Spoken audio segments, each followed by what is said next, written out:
On a à peu près, comme ça, en gros, 1500 personnes qui travaillent dans le domaine de la mer et qui vont participer à des recherches donc, qui vont concerner évidemment la France métropolitaine, les eaux continentales, mais aussi tout l'outre-mer, puisqu'évidemment la France a un territoire ultramarin particulièrement développé. Alors l'Observatoire océanologique de Banyuls, vous le connaissez peut-être plus sous le nom de laboratoire Arago, qui est son nom d'origine. C'est un laboratoire qui a été fondé par Henri de la Cazutier en 1882.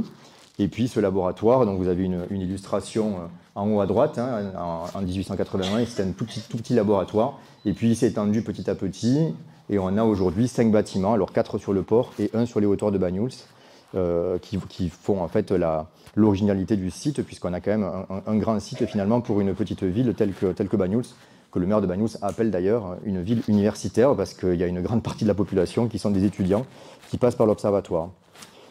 Alors depuis 1985, en fait, ce laboratoire Arago a été nommé Observatoire océanologique de Banyuls. C'est Yves Desdevises qui est le directeur, qui est un professeur de Sorbonne Université, qui lui aussi a fait toutes ses études à Perpignan, en fait. Donc c'est vraiment quelqu'un qui travaille sur les parasites de poissons en local. Et donc cet observatoire, il s'appuie sur 4 unités de recherche qui vont avoir des thématiques de recherche extrêmement variées et sur des services scientifiques, dont le service d'aquariologie que je dirige, mais aussi ce qu'on appelle les moyens à la mer, des plateformes de microscopie. On va avoir vraiment une grande diversité comme ça de technologies qui sont mises à disposition de la recherche ou qui font aussi de la recherche dans le milieu marin, enfin, au niveau des thématiques du milieu marin. Donc l'Observatoire océanologique de Banyuls, c'est 200 personnes sur site, 200 permanents, plus les étudiants, à peu près 1000 étudiants qui passent sur site chaque année. C'est pour ça que je vous disais ville universitaire. Oui, il y a quand même beaucoup de monde, et je pense que là, on dépasse même largement les 1000 étudiants chaque année. Plus à peu près 800 scientifiques étrangers, alors pas forcément étrangers, mais en tout cas extérieurs, qui viennent sur l'observatoire pour des collaborations. Donc en fait, c'est un endroit où on parle anglais au quotidien et où on va rencontrer beaucoup de monde, puisque ça bouge énormément. Voilà, donc on a 19 000 m² de locaux, c'est quand même très grand. Autant vous dire qu'il y a plein de gens, plein de personnes que je ne connais pas dans l'observatoire. Et puis on ne se voit pas tous les jours parce qu'en fait on est répartis dans des bâtiments différents, avec donc des locaux qui sont dédiés évidemment à la recherche, à tout ce qui est administration autour de la recherche évidemment. Il y a une grosse part des activités qui sont liées à des élevages, donc, entre autres à l'aquariologie, pour élever des organismes marins pour des thématiques de recherche. On fait beaucoup de biotechnologie, on héberge aussi des startups. Ça, c'est les choses qui se développent depuis quelques années. Et puis, on a évidemment tout ce qui est lié à l'enseignement, donc des amphithéâtres, salles de travaux pratiques, des salles de cours, qui permettent d'accueillir tous les étudiants. Et puis, la particularité de Banyuls par rapport aux autres stations, c'est qu'on a un outil d'ouverture vers le public, un outil de médiation scientifique qui s'appelle le Biodiversarium, qui s'appuie sur l'aquarium de Banyuls et sur le jardin méditerranéen, qui se situe sur les hauteurs de Banyuls. Donc, cet observatoire, maintenant, il a 6 missions. Première mission, donc, c'est la recherche. Autour de cette recherche, on va avoir des missions secondaires, on va dire, qui se greffent. Donc une mission évidemment de formation, avec tous ces étudiants qui passent sur site. Une mission d'accueil scientifique, donc je vous le disais, près de 800 personnes qui viennent chaque année travailler en collaboration. Une forte mission d'observation. On est un observatoire, et donc l'observation par rapport à la recherche, c'est uniquement la différence. C'est que simplement, quand on fait de l'observation, on va recueillir des données environnementales sur du très long terme. Donc là, en l'occurrence, à Banyuls, c'est depuis les années 60. Et on va recueillir ces informations sans en avoir forcément une utilité pour de la recherche immédiate. C'est simplement de l'archivage de données qui vont nous permettre de voir l'évolution du milieu naturel. Et donc, cette observation, elle se fait soit au travers de plongées, au travers de prélèvements en mer à des fréquences assez régulières. Donc, c'est ce qu'on appelle la basse fréquence. Ça va être 1 fois par semaine ou 2 fois par semaine qu'on va aller sur des sites pour aller repérer ce qui se passe, en particulier faire des prélèvements d'eau et les analyser. Et puis, on va avoir de la haute fréquence, et ça, c'est du développement technologique avec des bouées instrumentées qu'on déploie dans la baie de Banyuls et ailleurs. Et ces bouées instrumentées vont permettre de recueillir des données, mais à une vitesse beaucoup plus importante. C'est en gros toutes les 10 secondes qu'on a des signaux qui sont envoyés, avec des données telles que la salinité, la température, le passage de telle ou telle population de phytoplancton. Et ça permet d'avoir donc des signaux beaucoup plus clairs. Si par exemple vous avez une crue de la rivière de Banyuls à Baïuri, bien évidemment, quand il y a une crue, il y a tempête, les marins ne peuvent pas sortir, on ne peut pas faire les prélèvements. Mais là, avec les systèmes automatisés, on va pouvoir prélever directement dans la baie de Banyuls et avoir le signal en plein milieu de la crue, chose qu'on n'aurait pas si on devait le faire de manière manuelle ou beaucoup plus classique. Voilà, on a une mission, donc je vous le disais, de médiation scientifique donc, qui s'appuie sur ce fameux biodiversarium avec un aquarium nouvelle génération qui a ouvert en 2017. On est plus sur un centre de culture scientifique que sur un aquarium à proprement parler. Il y a des aquariums, on représente la biodiversité locale, bien évidemment, mais on est surtout dans un contexte de divulgation au grand public et aux scolaires des activités de l'Observatoire. Donc on montre finalement quelles sont les richesses locales et surtout comment les scientifiques locaux travaillent, et donc l'université de Banyuls en tout cas, puis l'université de Perpignan, la réserve marine et le parc marin, travaillent en fait sur cette biodiversité et on présente tout ça au public. Et ensuite, donc, comme les recherches amènent souvent à de l'innovation, il y a des startups qui émergent aussi de ces recherches. Et donc, on a un incubateur d'entreprises au sein de l'Observatoire. Voilà, en termes de recherche, c'est extrêmement varié. On a 4 unités de recherche qui sont chacune plus ou moins autonomes avec des thématiques vraiment très diverses. On va travailler sur des choses extrêmement pointues en termes de qualité d'eau. On va avoir des domaines de recherche aussi qui vont avoir pour objectif d'essayer de repérer dans le vivant qu'on trouve en mer des molécules d'avenir pour de la pharmacologie par exemple. Donc ça va être des molécules issues de bactéries marines par exemple qui vont servir de nouveaux médicaments. Pendant longtemps on a évidemment cherché des médicaments dans les végétaux terrestres et maintenant on se tourne aussi vers des nouvelles molécules qu'on peut trouver en milieu marin.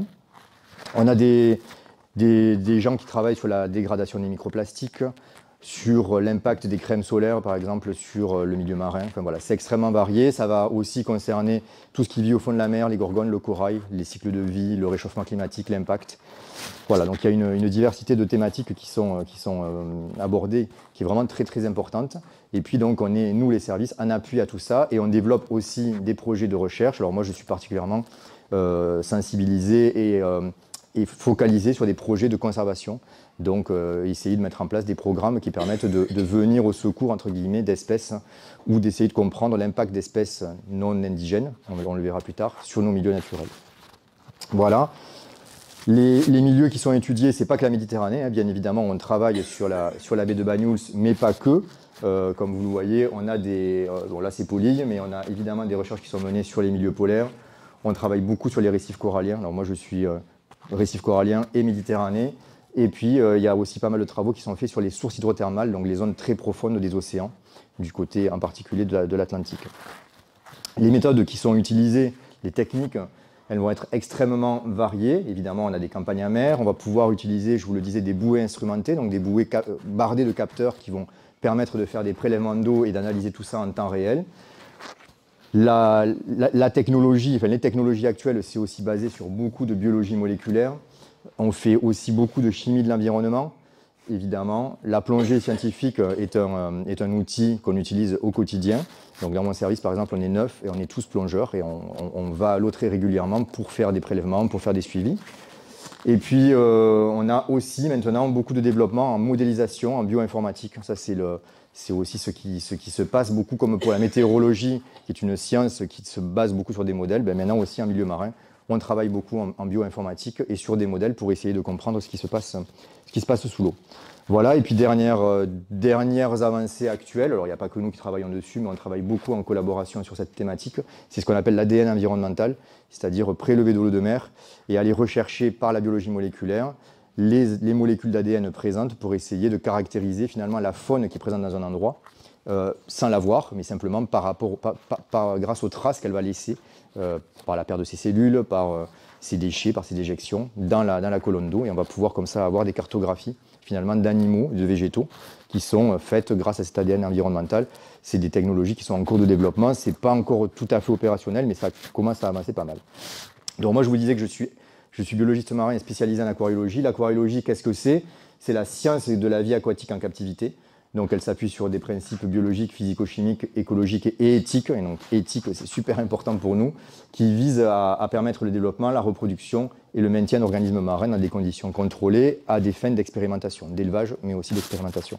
Et évidemment, on dissocie ça de l'aquariophilie qui, elle, est un loisir. L'aquariophilie est un loisir qui en fait vise à maintenir un aquarium dans un écosystème plus ou moins équilibré, des animaux à des fins ornementales. Mais les deux sont quand même liés. Il y a beaucoup de choses qui arrivent maintenant en aquariologie qui sont arrivées à ce point-là grâce à l'aquariophilie. C'est l'aquariophilie qui a amené beaucoup d'éléments, parce qu'il y a beaucoup de spécialistes, dans les technologies d'aquariologie. Voilà, ça sert à quoi de faire de l'aquariologie? Ça va permettre par exemple de connaître les cycles biologiques des espèces, en particulier les phases larvaires, on va en parler après, mais ce qui nous manque beaucoup en milieu marin sur les espèces, c'est la connaissance du cycle biologique complet. Autant en milieu terrestre, on commence à connaître à peu près bien les choses, autant en milieu marin, c'est un peu une boîte noire, et donc il y a beaucoup de choses qu'on ne connaît pas sur les cycles des espèces. On va pouvoir mesurer des capacités, alors des capacités natatoires par exemple, essayer de regarder à quelle vitesse peut nager une larve de poisson soumise à des perturbations de l'environnement, réchauffement, pollution. Et on va pouvoir essayer d'évaluer l'impact de ces pollutions sur ces animaux au travers de ces mesures qu'on peut faire en aquarium.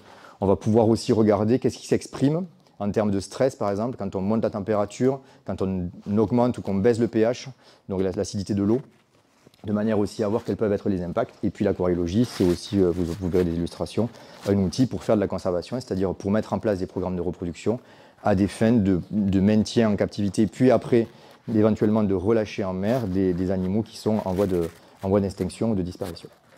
Voilà, donc du coup, le service d'aquariologie, on l'appelle mutualisé à Banyuls, tout simplement parce que on mutualise les personnels de l'aquarium public qui gèrent les peuplements de l'aquarium public avec ceux de l'aquarium de recherche, qui vont, eux, travailler vraiment sur la mise en place d'expérimentation et de cycles biologiques en captivité. Je passe rapidement sur ça, on a plein de missions, mais bon, la mission principale pour nous, c'est arriver à reproduire en captivité un panel d'animaux extrêmement variés. Ça va des oursins en passant par les méduses, des petits requins, des poissons classiques, des poissons de récifs coralliens, des poissons de Méditerranée. On a un panel d'espèces extrêmement important. Et tout ça, c'est extrêmement réglementé, on a des agréments pour ça au niveau de l'observatoire, un agrément pour la présentation au public et un agrément pour tout ce qui est recherche avec des contrôles extrêmement fréquents, ce qui est hyper important. Et tout notre travail, il est conditionné par en fait la mise en œuvre de techniques qui favorisent le bien-être animal et surtout l'éthique. Donc on essaye de faire en sorte que quand on fait les choses, on les fasse le plus proprement possible sans faire souffrir, ou en tout cas en faisant souffrir le minimum possible pour un résultat attendu, les animaux sur lesquels on travaille. Et donc évidemment on a des comités d'éthique qui vont nous permettre de travailler de manière plus concertée, on va dire, et de manière plus propre aussi, entre guillemets, comité d'éthique au niveau du labo, mais aussi au niveau départemental, régional, et puis après, on monte au national quand on a des projets de recherche vraiment bien ficelés au niveau local à déposer pour ensuite pouvoir les publier. Juste un passage rapide sur l'aquarium public que peut-être certains ont déjà visité, donc l'aquarium du Biodiversarium, avec donc un aquarium, encore une fois, pas un aquarium spectacle, un aquarium vraiment lié à la science, avec à peu près 250 espèces de poissons et d'invertébrés méditerranéens qui sont présentés au public. Là, vous avez quelques illustrations. Et donc, on est plutôt dans un musée de culture scientifique. L'aquarium de recherche, donc là, autant dans l'aquarium public, on n'a que des espèces méditerranéennes. Dans l'aquarium de recherche, on a du tropical et du méditerranéen. On fait beaucoup de choses, entre autres sur les coraux, sur les récifs coralliens. Et donc, je vous disais, la grande difficulté quand on fait des élevages en milieu marin, c'est la compréhension du cycle biologique des espèces, que ce soit des coraux, comme vous avez à gauche, des oursins, comme vous avez en bas à droite, ou des poissons, là vous avez un poisson clown en haut à droite. Ces animaux, en fait, ils vont passer par un cycle biologique en deux phases. Une phase qui va être la phase adulte, qui est généralement côtière, c'est la dorade que vous croisez quand vous ne mettez pas le masque tuba, ça va être l'oursin que vous voyez au bord. Et puis, ces animaux, quand ils vont se reproduire, ils vont avoir une stratégie de reproduction qui passe par l'émission de millions d'œufs, qui vont être emmenés par les courants après avoir été fécondés. Ces œufs vont partir au large dans le plancton, donner naissance à des larves planctoniques qui feront partie à un moment de leur vie de ce plancton. Et puis ces larves planctoniques vont à un moment donné de leur vie, quand elles auront grandi après quelques semaines, revenir vers la côte, soit de manière active, soit portées par les courants, et elles vont en fait se métamorphoser et devenir des animaux locaux, enfin des animaux côtiers. Donc c'est par exemple la dorade qui est transparente quand elle est en pleine eau au large, qui va revenir à la côte, rentrer dans les lagunes, et là se métamorphoser en petite dorade qui fera quelques millimètres, mais qui aura déjà une tête de mini dorade. Et l'oursin, c'est pareil, l'oursin quand il est en pleine eau, il ressemble à une pyramide. Alors une pyramide qui fait quelques dizaines de microns, donc quelques dixièmes de millimètres. Et puis une fois que l'oursin arrive à un stade où il peut coloniser le fond, en fait il va digérer cette partie en pyramide pour laisser apparaître un globule, et ce globule, ça sera l'oursin avec ses petits pieds, et puis petit à petit, il va tomber au fond, et il va se transformer en petit oursin qui va ensuite évoluer. Il faut savoir qu'un oursin, tel que vous l'avez quand vous le consommez, il a 8 ans en général, donc c'est un cycle qui est quand même particulièrement long. Donc c'est tous ces processus qu'on essaye de maîtriser. La détermination du sexe n'est pas toujours simple. Là, sur les oursins, on y arrive maintenant, mais c'est une publication qui est sortie l'année dernière, qui nous permet de les sexer sans avoir besoin de faire des injections pour les faire pondre. Sinon, on était obligé avant de les faire pondre pour savoir si on avait un mâle ou une femelle. Maintenant, on a trouvé une technique qui nous permet de le faire. Les poissons, ben, c'est pareil. Souvent, il n'y a pas de dimorphisme sexuel très marqué en mer. Donc voilà, il faut arriver à obtenir des couples, il faut arriver à obtenir des pontes, et puis ensuite, il faut arriver aussi à élever tout ça. Je vais y revenir après. Donc voilà, donc je vous dis, on élève une diversité d'espèces assez importante en termes de méduses, d'acidies. Les acidies, c'est par exemple les violets. C'est des animaux qu'on consomme, là, donc il y a plein d'espèces d'acidies. Il y en a beaucoup qui servent en recherche. Les roussettes sont des petits requins. Le poisson clown, les zébrafiches, c'est des poissons d'eau douce qui sont en fait des souris de laboratoire en aquariologie. Donc c'est des poissons sur lesquels il existe plein de mutants, comme pour les souris. C'est un poisson qui sert beaucoup en recherche médicale. Voilà, et puis on a des coraux tropicaux et méditerranéens, on a des petites sèches, enfin, c'est vraiment extrêmement varié. On a des élevages très diversifiés. Voilà, et donc je vous disais, la difficulté de la reproduction, c'est d'obtenir des pontes, c'est de sexer, c'est d'obtenir des pontes. Mais au-delà de ça, une fois qu'on a obtenu la ponte et qu'on a une larve, c'est d'arriver à nourrir cette larve et de la maintenir dans des conditions dans lesquelles elle serait si elle était au large, alors qu'on est dans un aquarium fermé. Donc il faut arriver à reconstituer ce qu'on appelle la photopériode, l'intensité lumineuse. Enfin, il y a beaucoup de paramètres environnementaux à recréer, mais le point le plus important, c'est l'alimentation. Or, quand vous avez une larve de poisson qui fait à peu près 1,5 mm, vous imaginez la taille de la bouche de cette larve de poisson, et donc du coup, il faut trouver des proies qui vont être accessibles par cette larve. Et donc c'est ce qu'on fait aussi au sein du service, où on a un des pôles qui vise à cultiver du plancton, en fait, donc autant du phytoplancton, plancton végétal, que du zooplancton, plancton animal, qui nous permet donc d'élever ces larves. Et ces larves, non seulement il leur faut de la nourriture qui rentre dans leur bouche, mais il lui faut une nourriture qui, d'un point de vue nutritionnel, soit adéquate. Pour les larves de poissons, il faut que ça bouge d'une manière particulière, et en plus, au fur et à mesure du temps, quand ils grandissent, leur rétine évolue, et donc les mouvements qui vont déclencher la prise de nourriture doivent changer. Donc tout ça, c'est des protocoles qu'on met en place au fur et à mesure, et en gros, pour développer une espèce, il faut 2 à 3 ans. Voilà, quand on veut arriver à faire un cycle biologique complet, il nous faut à peu près 2 ou 3 ans.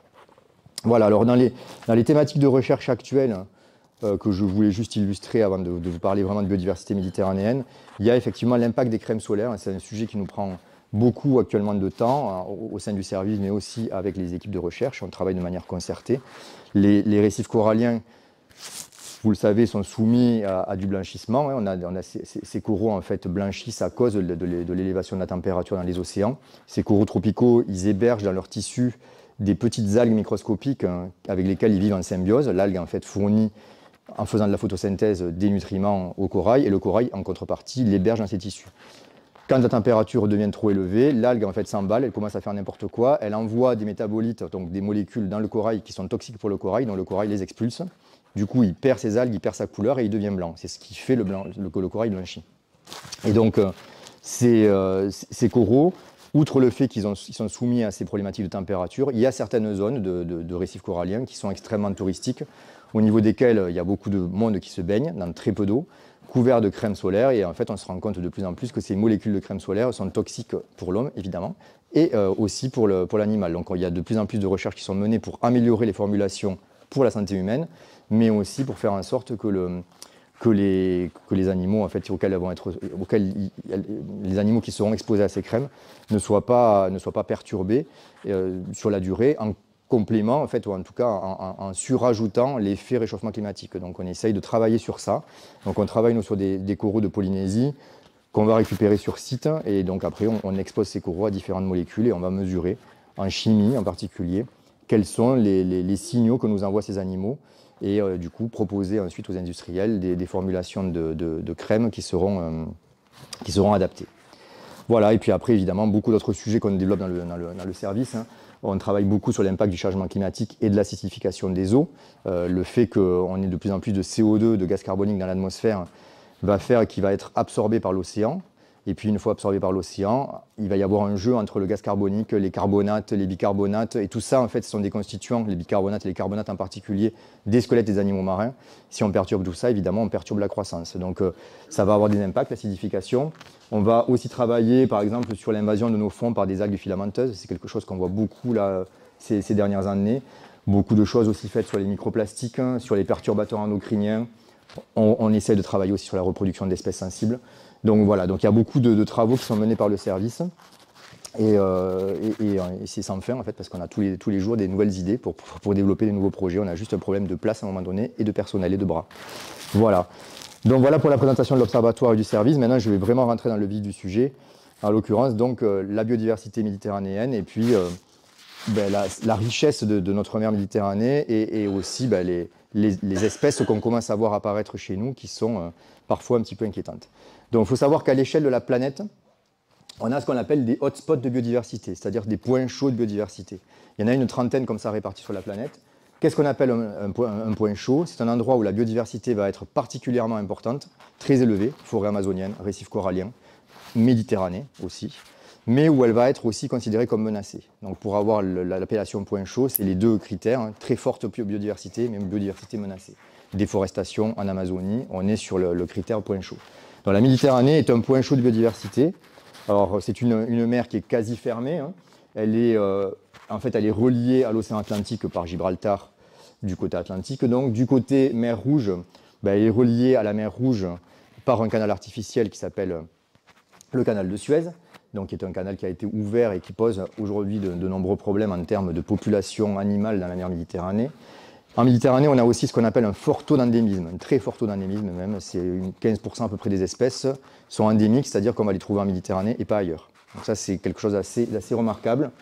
Plus de 10 000 espèces recensées. Il faut savoir que la Méditerranée représente 0,8% de la surface des océans, donc c'est-à-dire pas grand-chose finalement à l'échelle océanique, et pourtant on a dans la Méditerranée 10% des espèces connues en mer. Donc il y a vraiment un transfert d'échelle assez intéressant. Et puis c'est une mer dans laquelle on va avoir une circulation des masses d'eau qui sera assez complexe, hein, avec les eaux qui rentrent donc par le détroit de Gibraltar, en provenance de l'Atlantique, qui vont longer les côtes sud, puis venir ici et ensuite se séparer en deux branches. Une branche ici qui va remonter vers la mer Ligure et puis ensuite revenir jusque chez nous. On pourra l'illustrer tout à l'heure avec le courant liguro-provençal. Et puis une partie qui va revenir aussi dans le bassin oriental, buter en fait ici contre les côtes et revenir ensuite dans le bassin oriental. Donc il y a une circulation comme ça qui se fait en continu qui permet le renouvellement des eaux.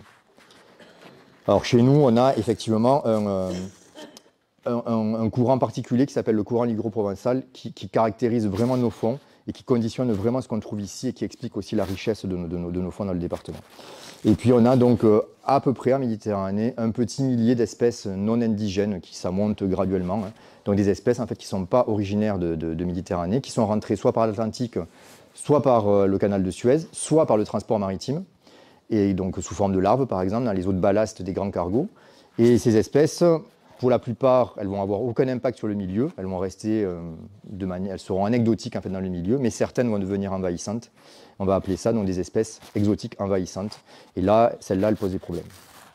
On en parlera donc après avec l'exemple vraiment caractéristique chez nous du crabe bleu. Donc vous avez, j'imagine, tous entendu parler. Donc dans les Pyrénées-Orientales, puisque maintenant on a fait le focus sur la Méditerranée, on fait un focus sur notre département, on a une diversité de milieux terrestres assez importante. Évidemment, on a quelque chose d'assez remarquable en terrestre. Si on va du haut du Canigou jusqu'au fond du canyon de la Casse du Thiers au large de Banyuls, on a à peu près 5000 mètres de dénivelé sur une distance horizontale de 100 km. Donc c'est vraiment très très fort. Et en milieu marin, à partir du moment où on met la tête sous l'eau, on va trouver une diversité de biotopes vraiment incroyable. Et en gros, à l'échelle d'un département, on a un peu tout ce qu'on pourrait trouver à l'échelle de la Méditerranée. On va avoir des herbiers de Posidonie, des fonds de sable, des fonds de vase, du coralligène. On va trouver aussi les canyons, évidemment, le milieu pélagique dans le grand large. Donc ça, c'est ce qu'on va balayer maintenant. Je vais vous montrer un petit peu cette diversité. Et on va partir donc de la côte vers le large pour aller voir un petit peu ce qu'on peut trouver chez nous. Alors, donc la côte des Pyrénées-Orientales, vous la connaissez, hein, elle a la particularité d'être scindée en deux parties. En gros, une côte sableuse qui va de Leucate jusqu'à Argelès, et puis après, à partir d'Argelès, le début de la côte vermeille, enfin le début de la côte rocheuse qui va devenir côte vermeille, avec donc des fonds rocheux qui vont se prolonger jusqu'à l'Espagne.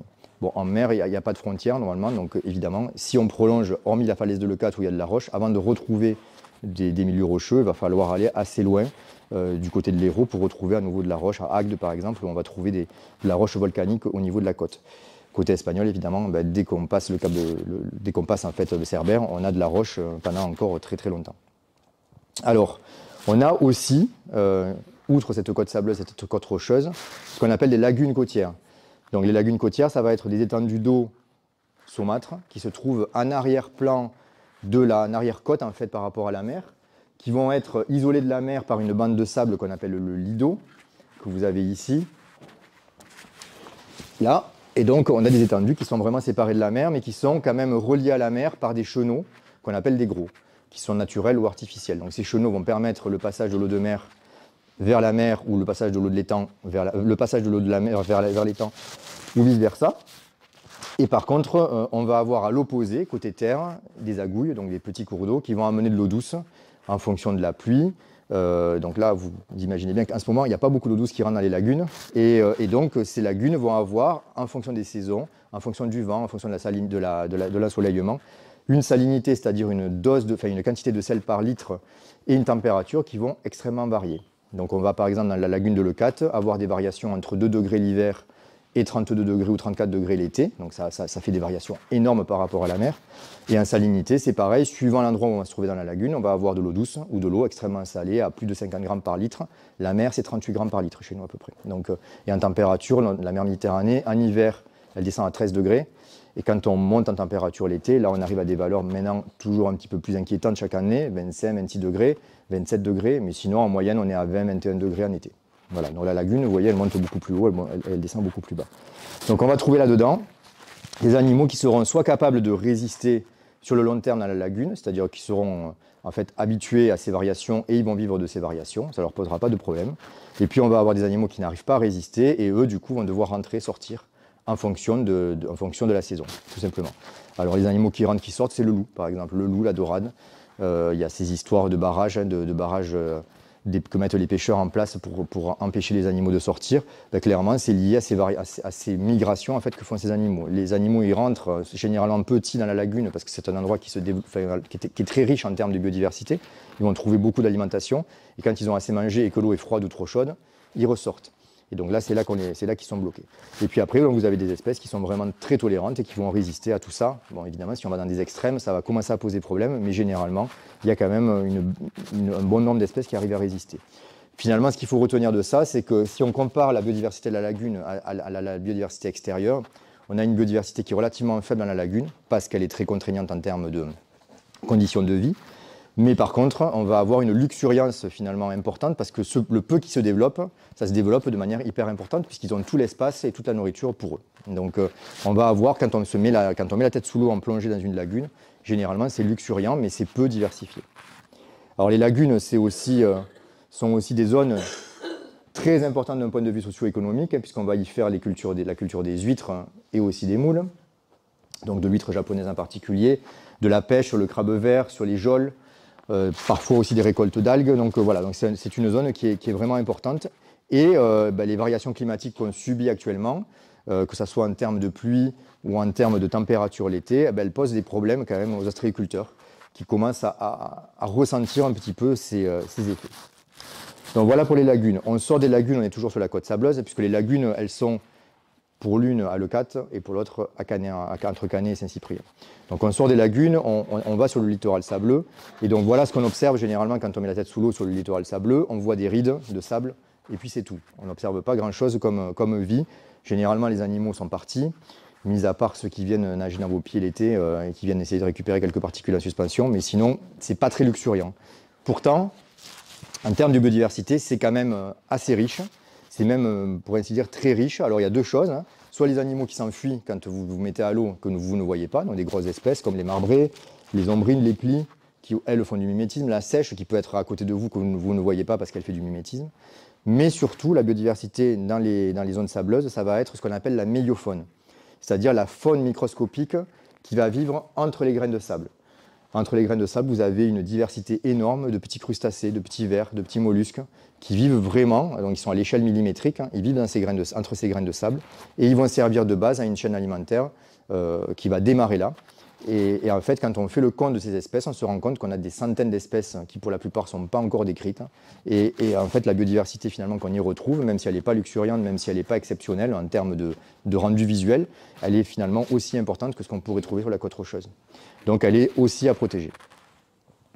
Alors, dans cet habitat littoral, vous avez aussi, et on en entend parler assez régulièrement maintenant, des problématiques d'érosion côtière, hein, donc, qui sont liées à des constructions littorales qui ont été faites en particulier pendant la mission Racine, qui ont modifié la courantologie locale, qui font que certaines plages maigrissent alors que d'autres s'engraissent, on va dire, donc avec de l'érosion côtière très forte. Et donc pour lutter contre cette érosion côtière, dans les années 70-90, on va dire, il y a beaucoup d'épis rocheux qui ont été mis en place. Et donc ces épis rocheux ont la particularité de vous faire des côtes en croissant, comme ça, entre les épis, la mer en fait recule. Et puis évidemment, dès qu'on sort des épis, la mer regagne du terrain. Ces épis rocheux, bon, ils ont un aspect un peu disgracieux, c'est vrai qu'ils ne favorisent pas la création d'un trait de côte rectiligne, mais bon, ils jouent quand même un rôle dans la protection du littoral. Et ils vont avoir un autre rôle, ces épis rocheux, c'est qu'en fait, ils vont servir de nurserie pour de nombreuses espèces, en particulier de poissons. Souvenez-vous du cycle que je vous ai expliqué. Les animaux pondent des millions d'œufs, les œufs partent au large, et puis ensuite reviennent à la côte des toutes petites larves qui vont venir s'installer dans les nurseries. Généralement, les nurseries naturelles, c'est des petites flaques sur la côte rocheuse, ça va être les lagunes, ça peut être des tout petits fonds sur la côte sableuse. Mais bon, ce qu'ils aiment bien quand même, c'est de l'habitat où ils peuvent se cacher. Et il s'avère que ces digues, elles ont créé de l'habitat, et qu'on trouve dans ces digues énormément de diversité de larves de poissons qui vont venir là, s'abriter, grandir, et une fois qu'elles auront grandi, elles partiront à la nage pour rejoindre leur habitat naturel, principalement sur la côte rocheuse.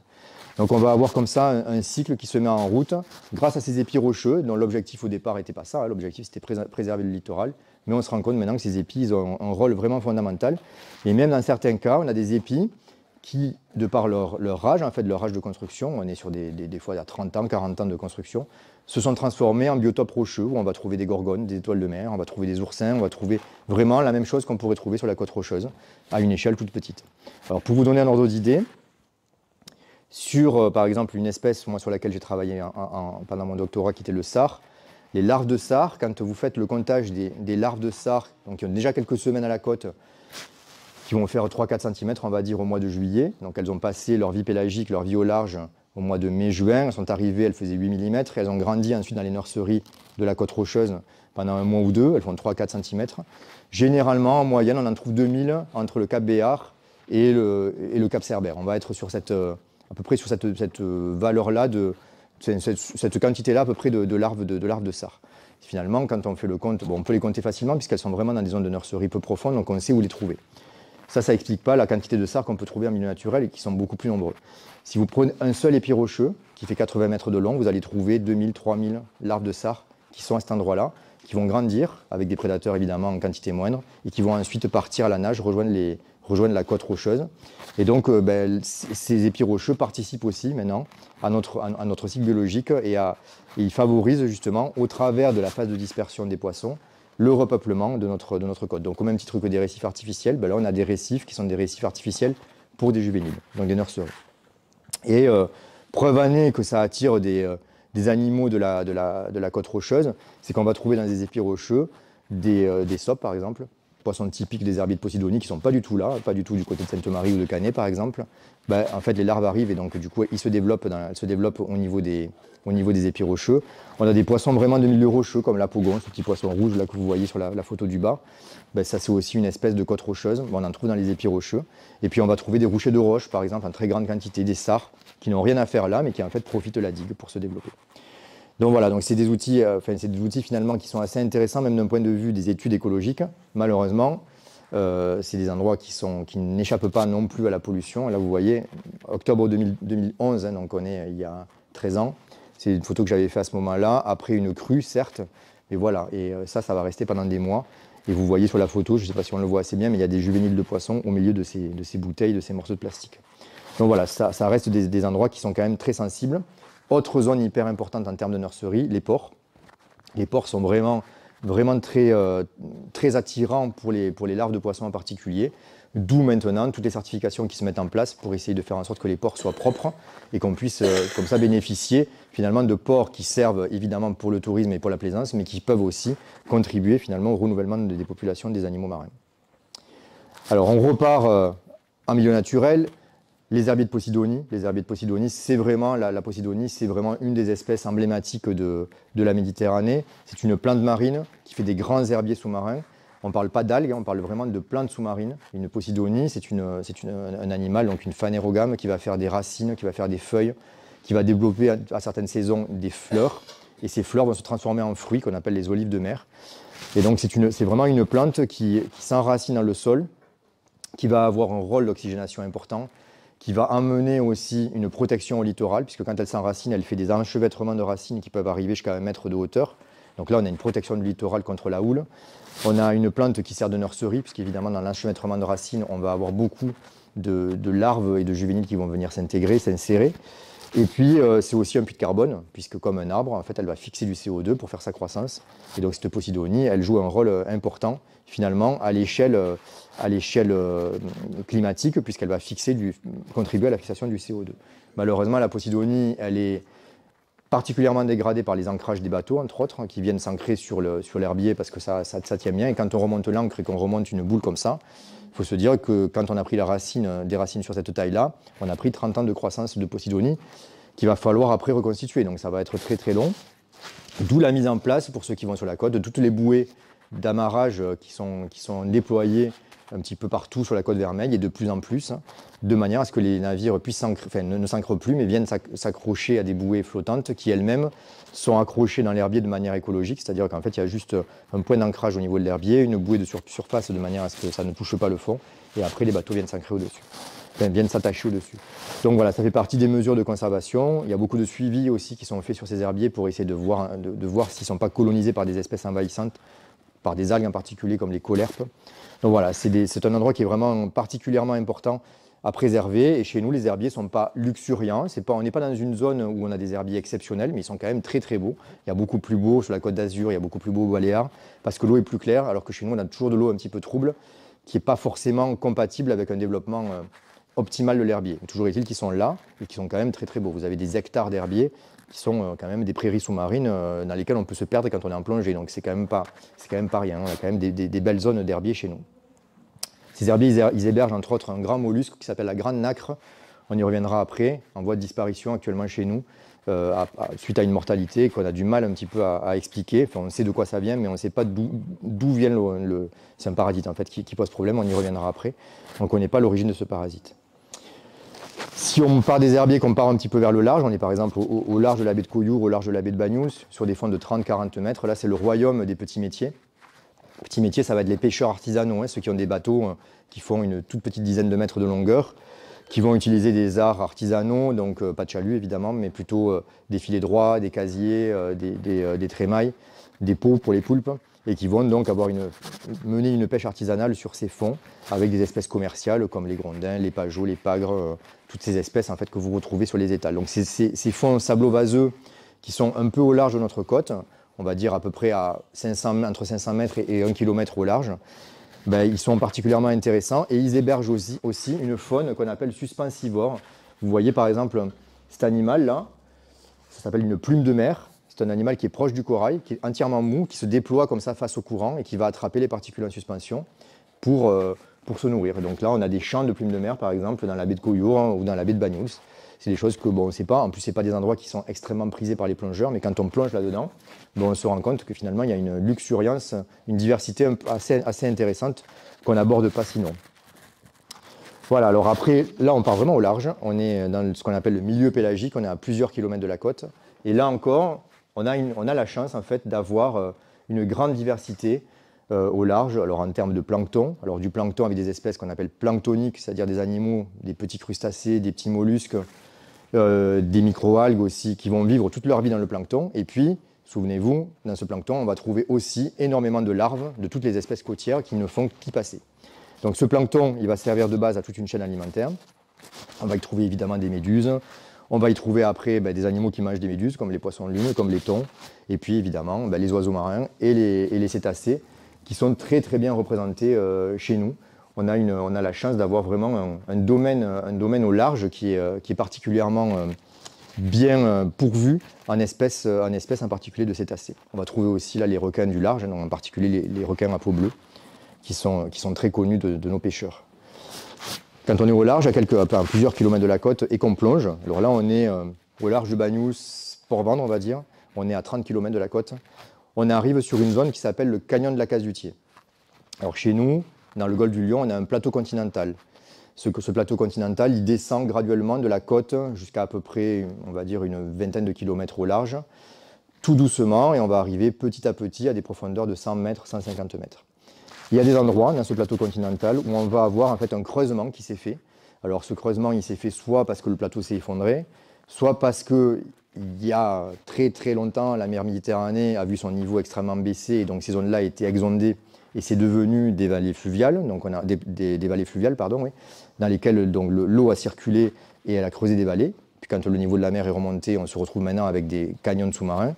Soit simplement parce que quand il y a eu cette évaporation et cette baisse de niveau, on a eu aussi une augmentation très forte de la salinité, et on s'est retrouvé, même si les zones n'étaient pas exondées, avec des courants marins extrêmement salés qui ont fini par venir agresser le plateau continental et creuser ces canyons.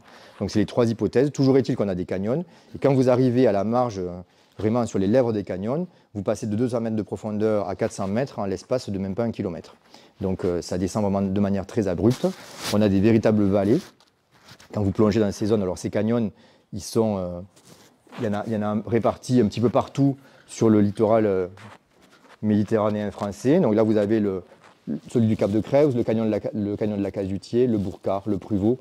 Et puis après, donc, il y en a d'autres qui se développent jusqu'à Marseille, là vous voyez. Mais il y en a encore ensuite en direction de l'Italie. Donc ces canyons, ils descendent jusqu'à 1000 mètres de profondeur. Et donc chez nous, on a la chance d'avoir le canyon de la Cazutier, qui est un grand canyon qui fait une vingtaine de kilomètres de long. Il fait, je crois, 3 km de large au début, et puis une quinzaine de kilomètres quand on arrive vraiment en profondeur. Et puis il va donc descendre graduellement comme ça, enfin, de manière abrupte au début, puis après on va descendre graduellement jusqu'à arriver à des profondeurs vraiment importantes, jusqu'à 2000 mètres. Ces zones, donc, on les explore non plus en plongée évidemment, puisqu'on est à 400-500 mètres, mais on fait ça en sous-marin, ou avec des robots qui nous permettent d'aller observer au fond ce qui se passe. Et on va observer donc toute une faune classique, donc comme par exemple ça que vous connaissez, qui est la langoustine. Donc c'est sur ces zones-là que vont les chalutiers espagnols, entre autres, pour aller collecter les langoustines. On va trouver sur ces zones-là aussi des poissons qui ont à un moment donné été exploités, qui le sont beaucoup moins maintenant, qui sont les grenadiers. On trouvait beaucoup de grenadiers à un moment donné sur les étals des poissonniers. C'est un poisson qui se reproduit à 30 ans pour la première fois de sa vie. Donc du coup, la pêche, elle a été complètement réglementée, parce qu'à 30 ans, avant d'arriver à refaire des stocks, c'est un peu compliqué. Et puis, on trouve évidemment de la roche sur les flancs du canyon. On va trouver beaucoup de filets, beaucoup de filins aussi, de palangres, sur lesquels se développent beaucoup de choses. Et donc moi, quand j'ai plongé plusieurs fois, mais une des fois où j'ai plongé en sous-marin, on est tombé sur des falaises de coraux blancs. C'est ce qu'on recherchait en fait. On était sur une mission où on recherchait des coraux, puisque la dernière mission qui avait été faite dessus, c'était une mission de Cousteau dans les années 60, où ils avaient trouvé quelques brins de corail blancs. Ces coraux blancs, en fait, ce sont des coraux pas malades. Du coup, c'est des coraux qui sont naturellement blancs, qui vivent en profondeur dans l'obscurité la plus totale, à 400-500 mètres, et qui sont en fait des espèces patrimoniales, et qu'on considère comme un petit peu des sentinelles pour le réchauffement climatique. On les surveille de très près, parce que c'est elles qui vont nous donner le signal quand on aura un problème de réchauffement climatique dans ces profondeurs-là. Et donc ces coraux, ils forment des falaises énormes. Moi, par exemple, j'ai pu voir une falaise de 40 mètres de hauteur sur 200 mètres de long. On s'est arrêté parce que ça n'arrêtait pas. Et ce qu'on observe aussi autour de ces coraux, c'est tous ces points lumineux que vous voyez ici. Et ces points lumineux, en fait, c'est ce qu'on appelle la neige marine. Ces coraux, en fait, ils sont loin de la surface. Donc, pour se nourrir, ils ne peuvent pas profiter, comme les coraux de récifs coralliens, de leurs petites algues qui leur amènent des nutriments. Il faut qu'ils s'alimentent par eux-mêmes. Et donc, ils vont se nourrir de neige marine. Et c'est quoi la neige marine? C'est simplement le plancton de la surface de la mer qui, quand il meurt, s'agrège et finit par tomber vers le fond, emmené vers les profondeurs, et qui va faire, en fait, une source alimentaire pour ces coraux qu'on va trouver dans des profondeurs assez importantes, de 400, 500, 600 mètres. Donc voilà, c'est vraiment une zone, le canyon de la Cazutier, qui a priori est la plus riche en coraux de Méditerranée. De ce qui a été vu jusqu'à présent, c'est le canyon de la Cazutier qui est le plus riche en termes de coraux. Beaucoup de recherches développées sur cet habitat, beaucoup d'impact au niveau microplastique, entre autres beaucoup de sacs poubelles, de sacs plastiques accrochés sur ces coraux, à ces profondeurs-là. Mais donc voilà, en tout cas, on a quand même un sanctuaire pour ces coraux dans le département, et ça, c'est quelque chose qu'on ne sait pas, mais qu'il faut vraiment préserver. D'où la mise en place du parc naturel marin en 2012, et l'extension vers le large du canyon, du parc, pour intégrer les têtes de canyon, puisque au départ le parc devait être beaucoup plus côtier, mais quand on a vu la luxuriance qu'il y avait dans ces canyons, on a demandé à ce que le parc aille vraiment vers le large pour intégrer au moins les têtes de canyon. Alors pourquoi c'est si luxuriant? Mais globalement, pourquoi aussi on a une biodiversité si importante dans notre département? C'est simplement qu'on a ce fameux courant liguro-provençal. Je vous le disais, l'eau de mer rentre de l'Atlantique, vient buter contre la Sicile, elle va remonter en fait le long des côtes de la Corse, et puis au fur et à mesure qu'elle va avancer, elle va tourner, et puis à un moment donné, elle va prendre un virage devant Monaco pour revenir vers chez nous, donc revenir vers l'ouest. Et là, ce qui se passe, c'est qu'elle va passer devant le Rhône, elle va se charger de nutriments, de particules amenées par le Rhône. En hiver, il va y avoir aussi un refroidissement lié au Mistral, à la Tramontane. Et donc cette eau va arriver chez nous, elle va finalement presque mourir sur notre territoire, extrêmement chargée en particules, en nutriments, plus fraîche. Et une eau plus fraîche qui circule dans une eau moins fraîche, ben c'est une eau qui coule, puisque du coup elle devient plus fraîche et plus dense, et donc elle va couler.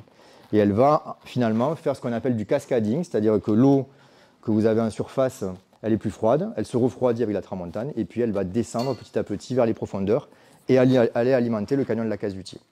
Et donc ce qu'on suspecte, c'est que si actuellement on est dans une fenêtre spatio-temporelle parfaite chez nous avec des coraux luxuriants, ça doit faire quelques milliers d'années que c'est comme ça, vu la taille des coraux, ben c'est simplement qu'on a un courant, un courant de cascade en fait, qui est optimal en termes de vitesse et en termes d'apport de nutriments, que certainement avant, du côté de Marseille, il est trop rapide ou trop lent, que ça ne correspond pas assez riche, et que c'est pour ça que ça se développe beaucoup moins en termes de faune fixée.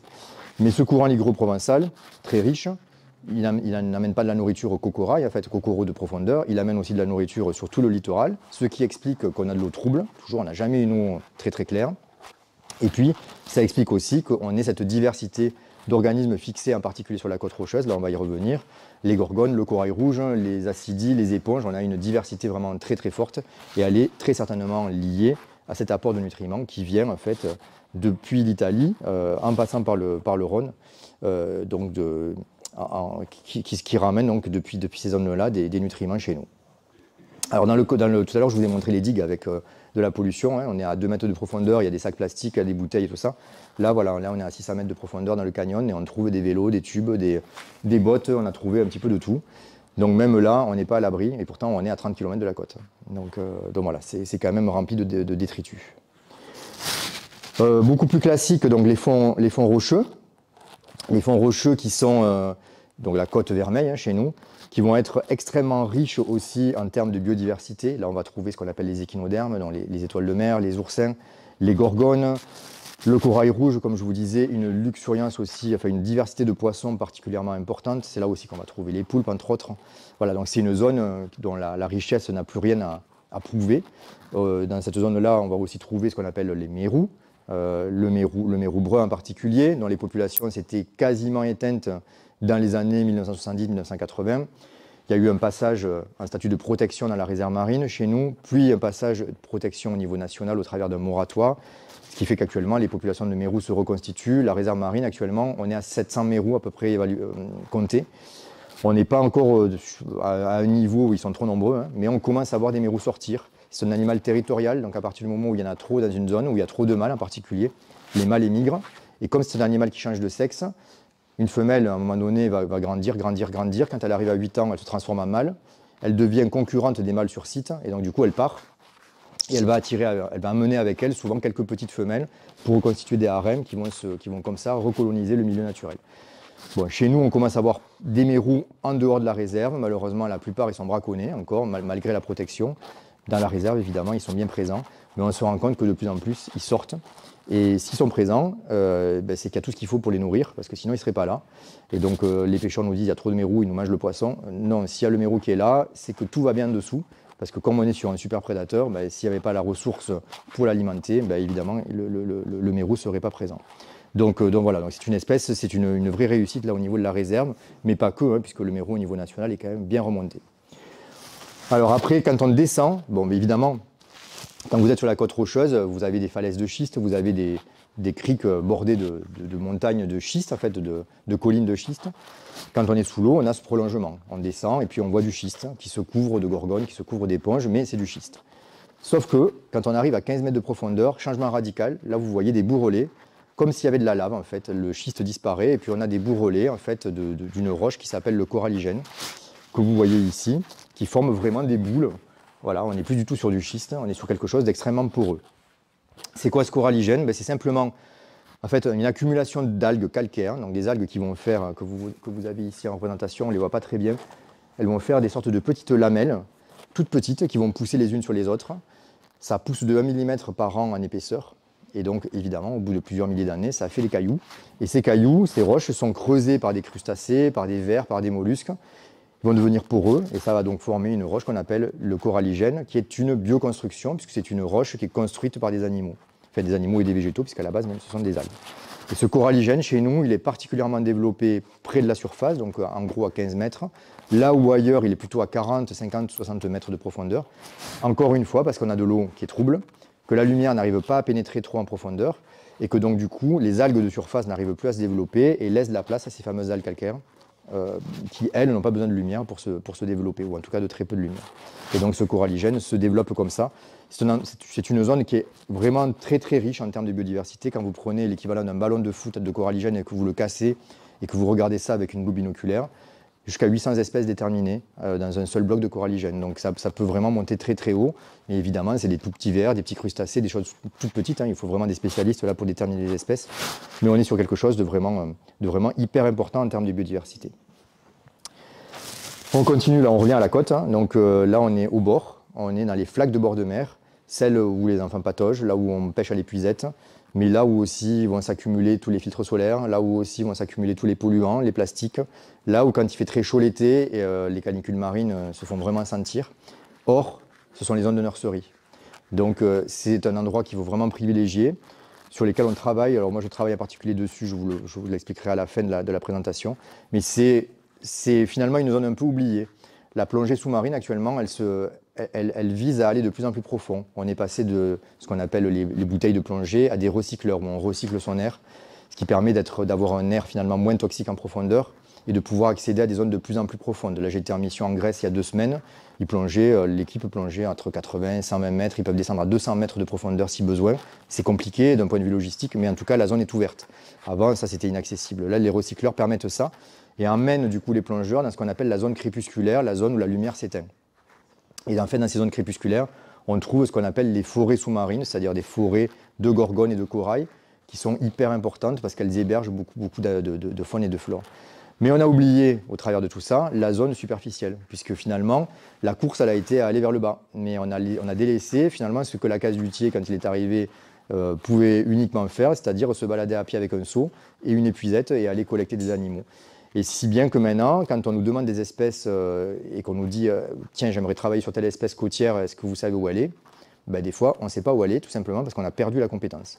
Et donc là, il faut maintenant remettre ça au cœur du système, de manière à pouvoir recaractériser les zones et surtout observer tout ça pour voir si justement dans ces zones-là, il n'y a pas trop de dégradation et pas trop d'arrivée d'espèces exotiques envahissantes.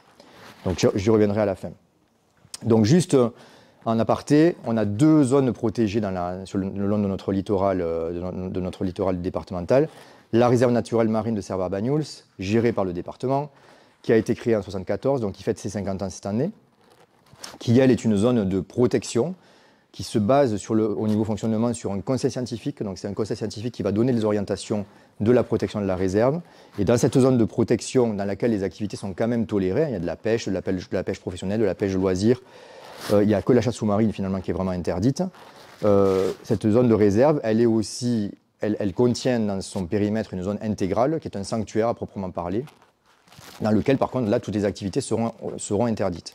Donc, vous avez une réserve qui fait 650 hectares, 6,5 km², une petite partie qui est en réserve intégrale. Et donc, cette réserve, c'est un peu le joyau et c'est aussi le poumon de notre côte, puisque c'est à partir de là, quand la réserve joue son rôle, elle va produire en masse de la biodiversité, de la biomasse, et puis ça va sortir et se mettre et devenir accessible aux pêcheurs. Donc ça fonctionne bien. On est quand même dans un système vraiment de protection forte, que ce soit dans la réserve partielle ou intégrale. C'est clair que dans l'intégrale, c'est très fort, mais même dans la partielle, la réglementation fait que quand même, on a un effet réserve qui est marqué. À l'échelle du département, je vous parlais de 6,5 km² pour la réserve, on a le parc marin, par contre, au niveau département, qui est géré, lui, par l'État, et non pas par le conseil départemental. Donc c'est un parc géré par l'État qui fait, lui, 4000 km². Donc on n'est plus du tout sur la même échelle. On va de Leucate à l'Espagne, on va jusqu'à 30 km au large pour intégrer les têtes de canyon. Et donc là, on est plutôt dans un système où on va favoriser le développement des activités socio-économiques dans un contexte de préservation de l'environnement. Donc c'est deux modalités qui sont différentes. Le parc, je vous le disais, géré par l'État, il fonctionne au travers d'un conseil de gestion. Le conseil de gestion, c'est un conseil au sein duquel il va y avoir tous les représentants des usagers, les pêcheurs, les plongeurs, les scientifiques évidemment, mais aussi les maires des communes littorales. Et les décisions vont se prendre de manière concertée. C'est souvent assez houleux, mais quand même, tout le monde essaie d'aller dans le même sens, à savoir développer finalement l'attrait touristique, l'attrait économique de notre zone, mais en même temps préserver l'environnement. Et donc, ça se met en place de plus en plus.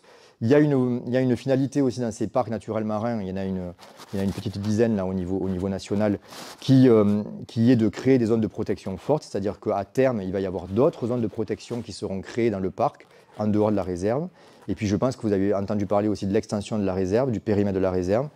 Il y a eu une phase de concertation qui s'est tenue entre 2022 et 2023 avec les usagers, un peu en modalité conseil de gestion d'ailleurs, pour essayer de voir quel était le périmètre acceptable pour l'étendre. La présidente du département souhaitait doubler la superficie. Et donc là, il y a un scénario qui se profile et qui a été validé par tous les usagers avec une réserve qui donc partirait du Cap Béar, irait jusqu'au Cap Cerbère, et avec 2 nouvelles zones intégrales, une au Cap Ouillestreuil, donc juste devant Banyuls, et une au Cap Cerbère.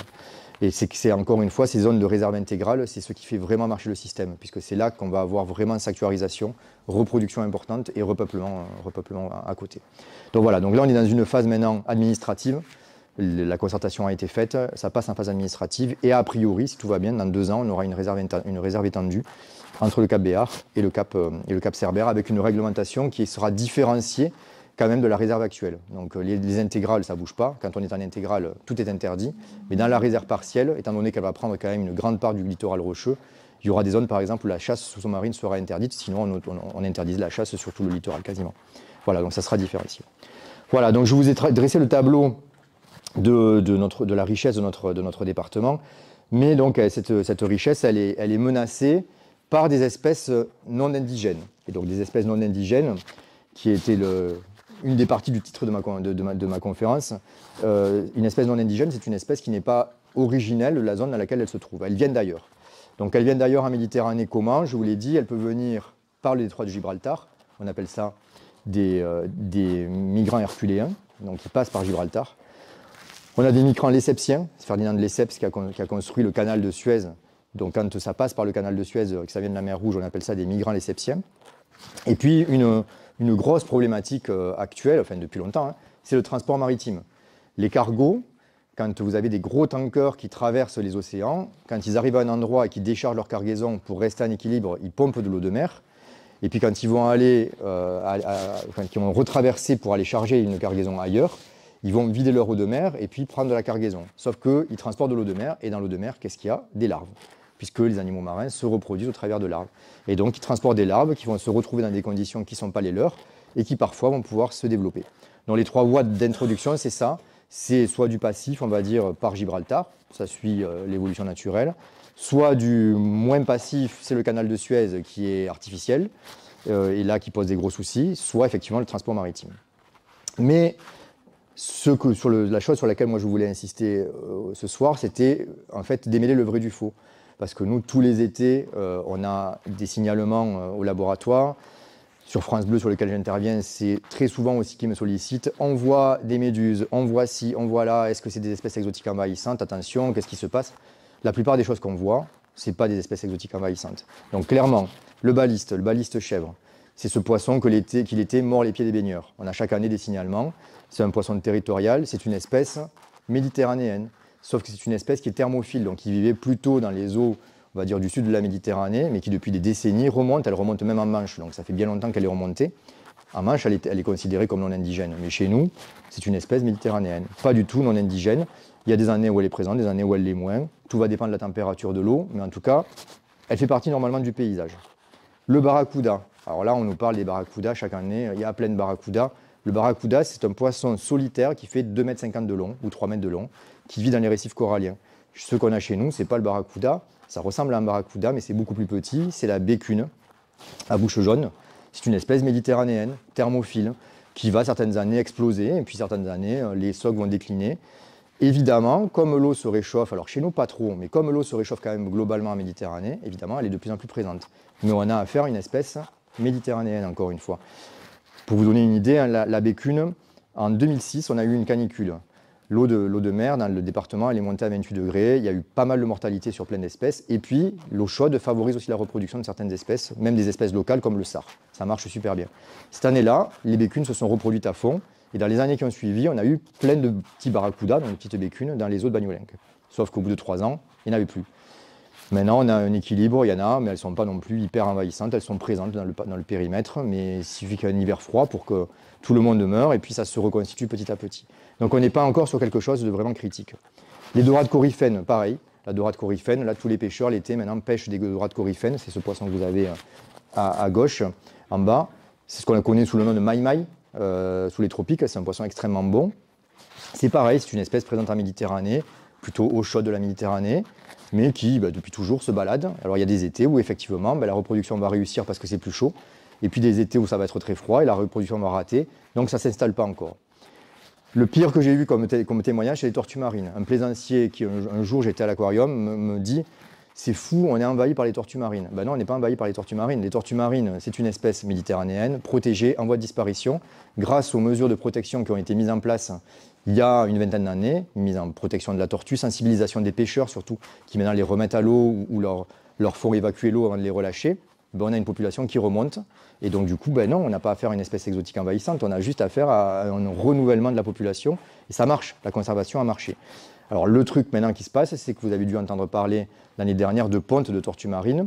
Ces pontes, normalement, elles étaient plutôt côté Méditerranée orientale, et on voit de plus en plus de pontes du côté Méditerranée occidentale.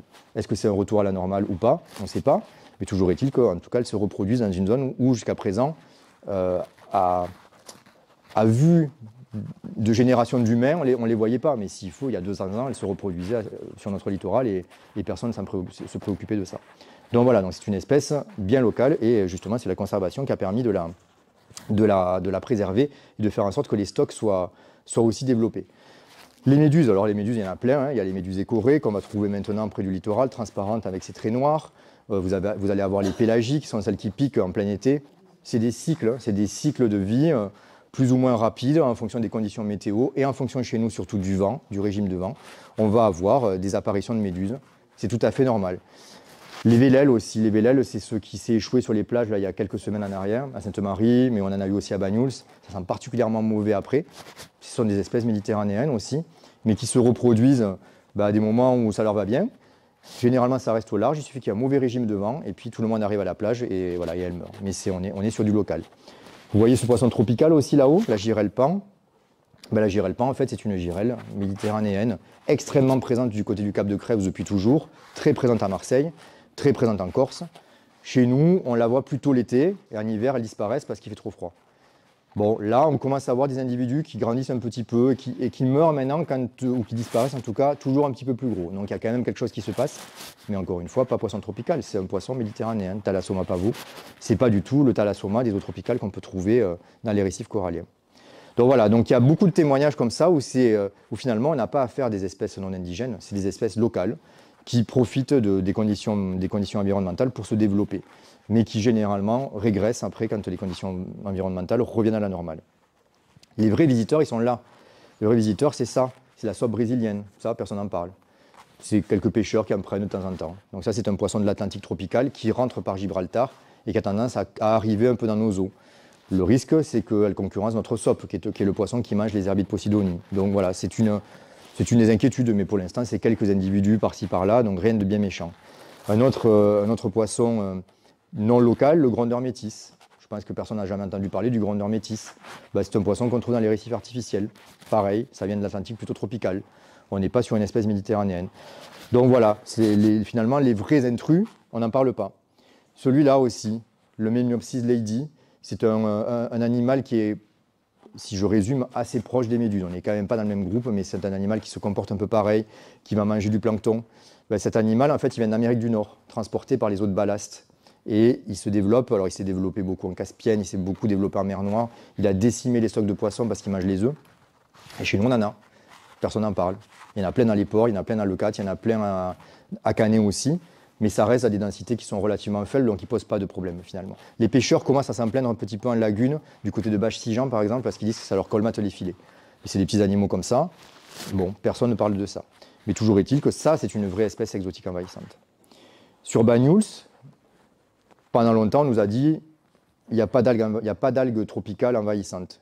Il y a 4 ans, il y a un baigneur, en fait, un plaisancier, qui d'ailleurs maintenant travaille au labo. C'est un informaticien. Vraiment, la probabilité pour que ça soit quelqu'un qui n'était pas du milieu qui découvre ça, elle était complètement folle. Donc c'était un Bagnolenc, informaticien, et il m'envoie un message en me disant j'ai vu de la Colerpa taxifolia, la fameuse algue qui vient de Monaco, tropicale, qui a envahi la Méditerranée là, dans les années 90, à Banyuls. Donc je l'accompagne, et puis en fait, c'était pas de la Colerpa taxifolia, c'était une autre colerpe envahissante qui en fait n'avait jamais été repérée par personne. C'était une tâche de 1 mètre carré dans la baie des Elmes, donc vraiment à l'entrée de Banyuls. On a 1400 mètres carrés maintenant qui sont colonisés, y compris dans la réserve, il y en a partout. Mais bon, elle n'aime pas les hivers très froids, et chez nous, quand même, en mer, on a des hivers un petit peu froids. Donc elle a du mal à s'implanter. Ce qu'on sait, c'est que là où elle est présente, il y a 30% de biodiversité en moins. Donc c'est quand même pas rien. Donc on surveille, on ne peut pas l'arracher, parce que si on l'arrache, finalement elle se multiplie. Donc on ne peut pas l'arracher, donc on la surveille. Mais voilà, c'était quelque chose d'insignifiant, et il n'aurait pas été là pour nous dire, ben voilà, là j'ai vu une tâche, elle fait 1 mètre carré. C'est un truc bizarre, ça ne me parle vraiment pas. Et même quand il m'y a emmené, moi je ne la voyais pas, tellement elle était prise dans le reste en fait. Et voilà, et puis à partir de là, on a commencé à faire des suivis. La mesure, ça a été de mettre en place une zone d'interdiction de mouillage pour pas que les bateaux viennent ancrer à cet endroit-là, de manière à ne pas la ramener ailleurs, parce que sinon elle se disperse. Et donc là maintenant on arrive au grand sujet, le crabe bleu américain. Donc celui-là, vous en avez entendu parler, c'est sûr. Alors le crabe bleu américain, c'est une espèce donc, qui vient lui aussi, comme le Melinopsis, d'Amérique du Nord. Ce crabe bleu, il est arrivé en Méditerranée, il y en a pas mal du côté du delta de l'Èbre par exemple. On le confond beaucoup avec le crabe bleu qui est très présent en Tunisie, qui s'appelle, alors le crabe bleu américain, c'est Calinectes sapidus, et je vous donne le nom, sapidus, Calinectes sapidus, parce que sapidus, ça veut dire savoureux, donc il n'a pas été nommé comme ça pour rien, c'est un très bon crabe. En Tunisie, par contre, c'est une autre espèce, c'est une espèce qui vient de mer Rouge, c'est un migrant lessepsien, qui s'appelle Portunus tegnis. Portunus tegnis, Tunisie, ils en font 4000 tonnes par an. Donc c'est devenu une ressource énorme. Ça a tout détruit. Quand vous mettez à l'eau, vous en voyez partout. Donc c'est un peu compliqué au niveau des eaux tunisiennes. Mais ce n'est pas le même. Et donc c'est vrai que chez nous, quand il est arrivé, on a cru que c'était l'espèce qui était présente en Tunisie. Or, pas du tout. C'est une espèce qui vient donc du nord-est des États-Unis, qui s'appelle donc le crabe bleu américain. Ce crabe bleu américain, voilà, ça fait quand même des gros individus. Vous voyez la taille de ces bêtes. Vous avez le Portunus aussi qui est à droite. Et ce crabe bleu américain, en fait, il a des caractéristiques très particulières. Alors, son aire d'origine, Amérique du Nord principalement. Il va avoir une répartition assez large maintenant en Méditerranée occidentale, avec des endroits où il explose, comme chez nous à Canet, mais aussi maintenant en Corse. C'est une espèce qui est présente en Europe. Elle a été observée la première fois à la fin du 19e siècle en Manche. Donc vous voyez, ça ne date pas d'hier. Et puis dans les années 60 aussi au niveau du côté de Marseille, en fait dans les lagunes du côté de Marseille. Donc elle restait en dormance, et là il semblerait qu'il y ait quelque chose qui se soit déclenché, peut-être le réchauffement climatique, peut-être la pollution, le fait que les espèces locales sont un peu affaiblies ou surpêchées, toujours est-il qu'il explose. Et donc c'est une espèce qui nage beaucoup, même au stade adulte. C'est un crabe qui peut faire jusqu'à 15 km par jour à la nage. C'est un crabe qui nage en pleine eau, en fait, qui grandit très très vite, qui tolère des variations de température et de salinité extrêmes, 3 degrés, mais même en fait on sait qu'à 0 degré il survit, il n'y a pas de souci. Nous en aquarium on les a menés à 35, 36, 37 degrés, on a arrêté, au bout d'un moment on a arrêté, ils n'étaient pas morts, donc de toute façon voilà. Salinité, ils arrivent jusqu'à 50 grammes par litre, 50 grammes par litre ça commence à faire beaucoup. La plupart des autres choses sont mortes en fait en milieu naturel. Donc voilà, et puis c'est un animal qui est quand même grand, ça a un régime alimentaire extrêmement diversifiés, et ils sont surtout voraces et agressifs, ils mangent quasiment tout, les autres crabes, mais aussi les poissons, les anguilles dans la lagune de Canet, les poussins des oiseaux en fait, qui se promènent au bord, puisqu'ils arrivent à les attraper. Donc c'était un gros souci. Et donc, je passe sur les caractéristiques biologiques, mais voilà la manière dont ça se... Hop, pardon. Ouais, voilà, c'est ça. La manière dont ça se reproduit. Donc vous avez une femelle ici, qui en général, à l'âge d'1 an, est adulte, qui va faire ses millions d'œufs, comme le reste, qui vont donner naissance à des larves, et ces larves vont revenir à la côte, généralement au bout de 3-4 semaines, pour coloniser le milieu naturel. Et en fait, chaque femelle peut faire jusqu'à 8 millions d'œufs, et elle peut faire 8 millions d'œufs plusieurs fois par an. Donc le potentiel invasif, il est énorme. Et nous, en termes de croissance, voilà ce qu'on a observé. Le petit ici que vous voyez, ben, voilà 2 cm au mois de mai, et puis vous avez 14 cm au mois d'août. Donc la croissance est exponentielle. Et en fait, chez nous, ce crabe bleu, il a touché principalement une zone très particulière, qui est la lagune de Canet-Saint-Nazaire. C'est quasiment que là qu'il est un petit peu à Leucate, mais un petit peu à Thau, mais chez nous, c'est vraiment la lagune de Canet. Près de 30 tonnes qui ont été pêchées. Alors la dynamique, ça a été 2017, 2017, quelques crabes, ou même peut-être un seul crabe vu par les pêcheurs. 2018, quelques dizaines de crabes. 2019, quelques milliers de crabes. Et puis c'est monté comme ça progressivement, jusqu'à arriver à 2021, où là, ils en ont fait 4 tonnes. Et 2022, ils ont fait 14 tonnes. Et donc là, ça devenait explosif. Les pêcheurs désemparés, les filets découpés, puisque le crabe, en fait, il découpe les filets sans aucun souci. C'est quand même une espèce hyper agressive qui se retourne, contrairement au crabe dont on a l'habitude de manipuler. Les pinces vont à l'arrière, donc ils pincent, et puis quand ils pincent, c'est direction l'hôpital, parce que c'est quand même pas des... Enfin, c'est des grosses pinces. Donc il y avait un vrai souci. Donc les pêcheurs n'arrivaient plus à travailler du tout. Ils pêchaient du crabe, donc ils se sont mis au travail et finalement ils ont lutté comme ils ont pu. Et donc 2022, il y en a eu vraiment beaucoup. Et 2023, ça s'est effondré. Mais en 2023, on a eu sécheresse. Donc la lagune de Canet, elle est montée à plus de 55 grammes par litre de sel, et donc tout est mort, et dans les crabes bleus a priori. Donc on a eu très peu de captures. Là, ça remonte tout doucement, mais ça reste encore tempéré. Maintenant, vu la vitesse à laquelle c'est monté dans les années, juste avant 2020, on n'est pas à l'abri que ça revienne. Mais toujours est-il que là, actuellement, il n'y en a quasiment plus. Il y a des captures vraiment anecdotiques de crabes. Toujours est-il qu'en tout cas, sur la période 2017, on va dire, à 2023, 30 tonnes ont été sorties de la lagune de Canet, qui fait 6 km². Donc on est sur quelque chose d'assez faramineux, avec des difficultés de commercialisation, puisque en fait, c'est une ressource qui fluctue, qui est inconnue, que les gens ne veulent pas finalement consommer, une filière difficile à mettre en place. Et puis nous, on ne voulait surtout pas qu'une filière se mette en place de manière pérenne, puisque les Tunisiens, en fait, ils ont fait ça. Mais ils ont mis en place une filière, mais ils récupèrent les femelles grainées avec les œufs et ils les remettent à la mer pour que ça repeuple le milieu. Donc nous, on ne voulait surtout pas ça. Donc voilà, donc il a fallu trouver une solution. La solution, ça a été de se rapprocher de l'État et de la région, qui ont financé, alors parce qu'il faut savoir qu'un pêcheur ne peut pas être financé directement pour jouer ce rôle de pêche artisanale pour sortir une espèce exotique envahissante du milieu. C'est des problématiques de concurrence entre pêcheurs. Enfin, on n'a pas le droit de financer des pêcheurs directement. Donc il a fallu monter un programme scientifique qui a été donc porté par le syndicat du Réar, par l'Observatoire et par l'Université de Perpignan, financé par la région et par l'État. Et donc là, l'idée, c'était d'avoir un financement. La moitié du financement allait aux pêcheurs pour pêcher des crabes pour la science, et nous, on récupérait les crabes pour faire des travaux. Sauf que l'argent est arrivé en 2022, fin 2022, début 2023, et donc depuis, il n'y a quasiment plus de crabes. Mais bon, ils sont quand même payés puisqu'ils mettent leur filet, et en fait, ça dédommage finalement leur travail qu'ils ont fait entre 2020 et 2021, où là, ils ont sorti des tonnes de crabes sans n'avoir aucune rémunération, et c'était à perte en fait. Donc voilà, donc ça fonctionne plutôt pas trop mal, et nous, on arrive quand même à faire des travaux de recherche dessus, puisqu'on n'a pas besoin non plus d'avoir des tonnes de crabes pour travailler, il nous faut quelques individus. Mais en fait, on a avancé comme ça, et finalement, ben là, les pêcheurs recommencent à avoir une activité, mais on a eu ce souci l'année dernière de salinité dans la lagune qui a quand même posé des gros problèmes. Voilà, juste donc pour vous dire que ben, le crabe bleu, si vous voulez lutter contre le crabe bleu, vous pouvez le manger grillé, bouilli, c'est très bon, et vous allez aider finalement le milieu naturel en consommant du crabe. Voilà, alors je termine rapidement, puisque ça fait déjà 1h20 que je parle. La grande nacre dans la Méditerranée, grand mollusque endémique, donc je vous disais une espèce endémique, c'est une espèce qu'on ne trouve qu'en Méditerranée. C'est une espèce qui avait disparu quasiment dans les années 70. On a attribué ça à l'avènement de la plongée sous-marine, le fait que les plongeurs sous-marins allaient sous l'eau et ramenaient ça comme trophée. C'est vrai que par exemple dans les maisons de Banyuls, les vieilles maisons, vous avez des grandes nacres, des grandes coquilles qui sont exposées. C'est un coquillage qui ressemble à une moule mais qui peut faire jusqu'à 1 mètre de hauteur. Donc c'est très décoratif.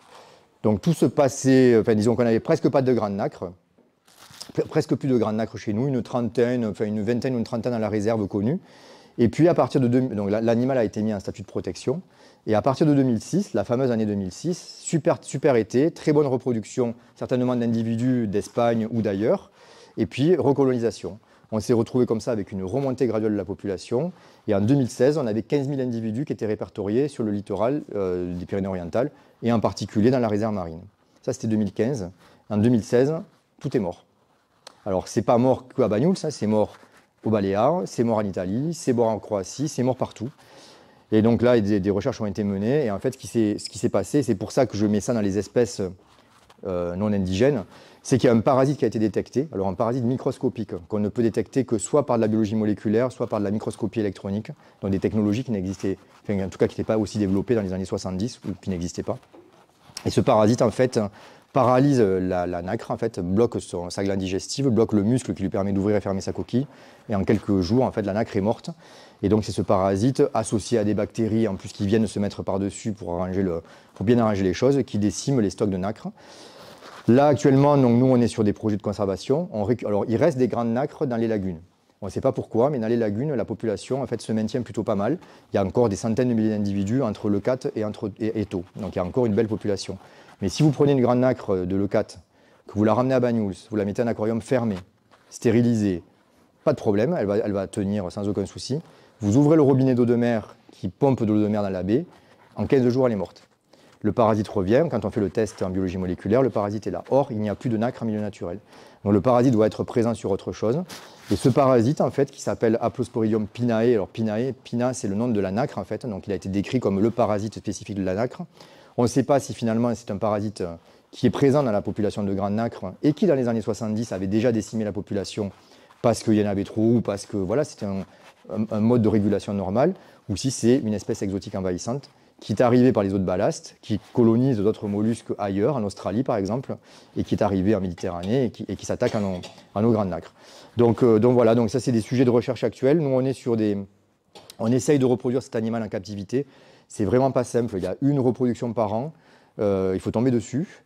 Et puis l'élevage larvaire, ben, encore une fois, on se retrouve avec des petites larves de nacre toutes petites, 40 millièmes de millimètre, qu'il faut arriver à nourrir, qui sont extrêmement sensibles à tout ce qui est bactéries, donc on a vraiment du mal à le faire, mais bon, petit à petit on avance. Donc voilà, donc ça là vous avez une nacre qui émet un filament rouge, là vous voyez ça c'est une femelle qui émet un filament rouge, comme un spaghetti. Là-dedans vous avez des milliers d'œufs, voire même des centaines de milliers d'œufs. Ce que vous voyez qui est blanc, c'est les spermatozoïdes, ce sont les spermatozoïdes du mâle qui est à côté, donc tout ça, ça va être fécondé. Et puis on va récupérer ces œufs, les mettre en éclosion. Voilà, donc vous avez des toutes petites larves, encore une fois, 40 microns, hein. 30-40 microns.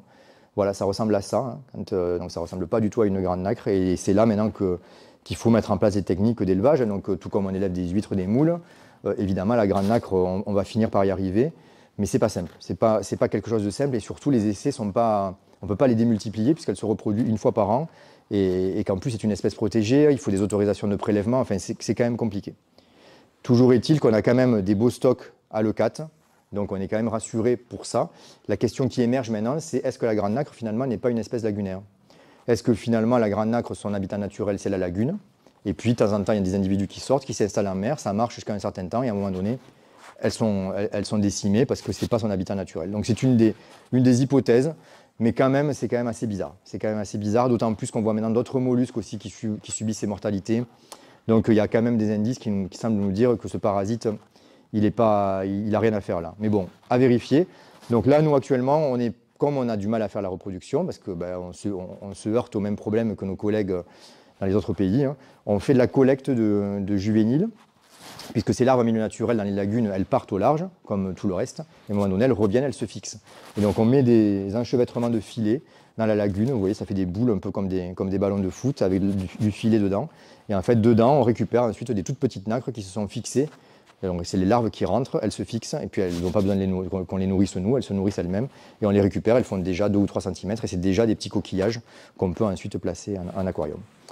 Voilà, et puis donc pour terminer, mais là j'ai déjà pas mal défriché ce sujet, je vous disais, donc moi ce qui m'intéresse beaucoup aussi maintenant, hormis l'aquariologie et toutes ces problématiques de conservation, c'est de recaractériser vraiment les zones littorales de notre département. On va faire beaucoup travailler aussi les citoyens au travers de projets de sciences participatives, où en fait chacun pourra aller essayer de caractériser des zones et nous amener de l'information. La science, c'est ça aussi, c'est déployer finalement tout un tas d'outils. La science participative, pour ça, c'est très bien, parce qu'en fait, il n'y a pas besoin d'être spécialiste. On vous donne un sujet à observer, des observations simples à faire, et vous allez remonter beaucoup d'informations, là où le scientifique, finalement, a une force de frappe beaucoup plus faible, mais où il va aller à un endroit et aller de manière beaucoup plus pointue, aller décrire des choses beaucoup plus fines. Là, la science participative permet, comme on compte des oiseaux ou des insectes dans son jardin, d'aller décrire ces milieux. Donc là, l'idée, c'est ça, c'est d'arriver, je me donne jusqu'à ma retraite, hein, parce que là, je n'ai pas d'objectif particulier, pour redécrire vraiment le littoral des Pyrénées-Orientales au niveau des tout petits fonds, donc en gros entre 0 et 1 mètre de profondeur, dans les ports, dans les estuaires, dans les flaques de la côte rocheuse, vraiment toutes ces zones qu'on a oubliées, voilà, qui sont évidemment des zones de nurserie, où on va trouver des espèces qu'on ne connaît pas encore, qui sont cachées, mais aussi des espèces non indigènes, mais aussi, c'est là malheureusement le problème, c'est une zone de piétinement, c'est une zone de pollution, c'est une zone où on trouve les crèmes solaires, donc tout ça là, il faut le surveiller de près. Voilà, donc ça va se baser sur des observations pas forcément sous-marines, hein. On utilise des drones pour faire des images aériennes au-dessus de l'eau, des drones sous-marins aussi. Alors les drones sous-marins, c'est super pratique parce que vous envoyez votre drone sous-marin, vous le posez au fond dans une flaque, vous avez un câble de 100 mètres de long, un écran, et du coup, vous observez ce qui se passe sous l'eau sans être dans l'eau. Et en fait, du coup, les espèces qui sont craintives sortent et elles vont pouvoir être observées, alors que si on était dans l'eau, évidemment, on ne les observerait pas. Donc tout ça, ça va permettre de redécrire cette biodiversité. C'est purement naturaliste, ce n'est pas de la recherche. Là, c'est un travail naturaliste, un peu comme le faisait Lacaze quand il est arrivé à Banyuls, mais dont on a vraiment besoin parce qu'on fait des choses très pointues, mais on a un peu oublié les choses fondamentales et je peux vous dire que sur Banyuls, on n'est pas très nombreux à savoir reconnaître les espèces. C'est assez paradoxal. Maintenant, on a des super biologistes moléculaires, des gens qui font des modèles, mais par contre, des naturalistes, ben, on les a un peu perdus en chemin. Donc voilà. Donc c'est un peu ce qu'il faut maintenant rattraper. Les nouvelles générations, elles arrivent et elles se rendent bien compte de ce problème, mais on ne pourra pas caractériser des milieux si on ne sait pas reconnaître les espèces, juste en disant, tiens, tel brin d'ADN, il appartient à ça, mais je ne sais pas ce que c'est. Voilà, donc tout ça on le fait en collaboration, je passe rapidement, voilà, on est dans plein de réseaux, évidemment au niveau national et international. Voilà, je vous remercie.